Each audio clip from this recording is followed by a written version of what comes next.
And there were some proper clashing shots that Dave took and stood up from. And I thought, how are you doing this?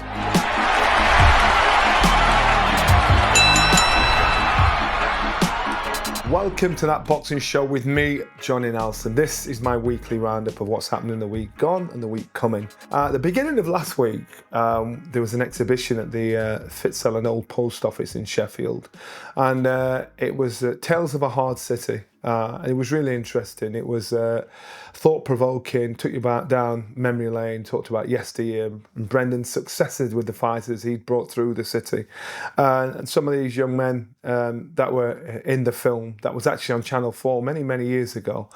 There was a young 21-year-old Johnny Nelson there, babyface Johnny Nelson. I think there was a 10-year-old Prince Azim Hamid involved in there.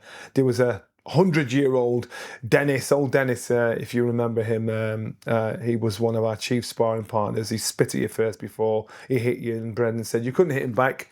It was your job to get out of the way. And if you got hit, it was your own fault. But anyway, that's another story. If you can get down to that, it's an exhibition that's in Sheffield, Tales of a Hard City. Then after that, I did a talk. It was World Mental Health Day, and it was a talk to a lot of men that had contemplated or suicide, and it was hard hearing the stories. My job was to motivate, tell them about it's not bad to express yourself. It's not bad to talk about your mental health because that's the way forward. So people can help you. You've got to speak up. If you don't speak up, unfortunately, it stays there and we loop. And it's so important. And then towards the end of the week, at the Sheffield Arena, Dave Allen. I want to say a big thanks to our sponsors, BetGoodwin, for supporting That Boxing Show. Now, if you're interested in having a little flutter, or as I call it after my dad, Benji's Bets, BetGoodwin's the place to be. Check out BetGoodwin using the QR code on the screen. Bet £20 on boxing, get a £20 free bet with BetGoodwin. Minimum qualifying odds apply. Free bet expires within 7 days. UK and Irish customers only. 18 or over. Gambleaware.org. Full T&Cs apply. He was on display. He was fighting Mahmoudov. But just before Dave Allen's fight, they did an amazing tribute to Ricky Hatton. Ricky Hatton's funeral was the day before. Manchester shut down. And it was such a tribute. You know, if Ricky was looking down at that, he'd be thinking, wow. And he probably didn't realise the effect he had on so many people. He was that kind of guy where people thought, I can relate to him. He was that kind of guy where everybody thought they knew him. And my old friend, Adam Smith, did an amazing eulogy. I don't know how he did it. I was crying just watching that. And I don't know how he managed to express Ricky in such an amazing way. So well done, Adam. My condolences to Ricky's family and all his loved ones, because it's now, when it gets quiet, now the heartache starts and the rebuilding starts. But you know what, I think there's a big awareness come around looking at Ricky. Ricky spoke many times about his mental health. And so, again, at the Sheffield Arena, the place erupted. There was only one Ricky Hatton. They cheered, they clapped. There was a guy absolutely sobbing behind me. I felt for him, choked me up as well, it did. And then Dave Allen came out and he did it his way.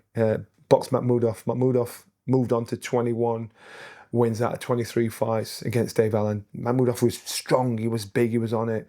Dave said he wanted to catch him the second half of the fight because he thought he'd slow him down. And that's how Dave fights. I've always said Dave gets hit too hard, gets hit too often. I worry about him. And that's his strength. That's his superpower.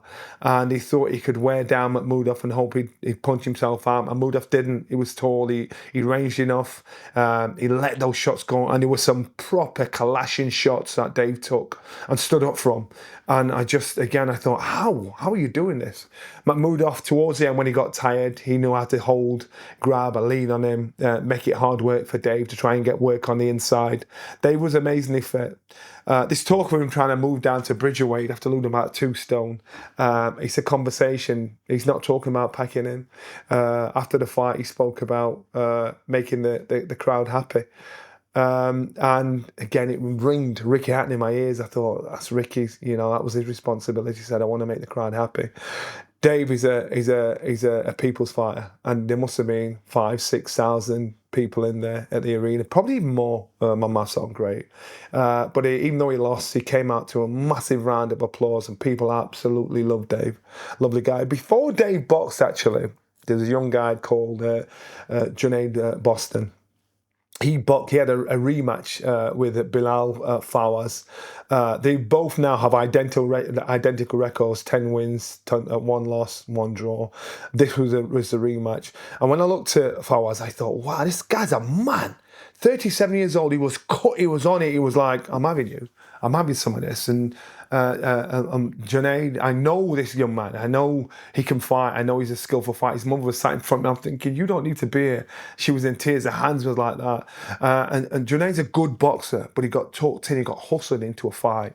So he got hustled into a fight. So they thought he was chasing a fight, and he walked into to Fawaz's hand. That's exactly what he wanted him to do. He wanted him to try and fight him so he could pick him off and hustle him about. And that's what he did.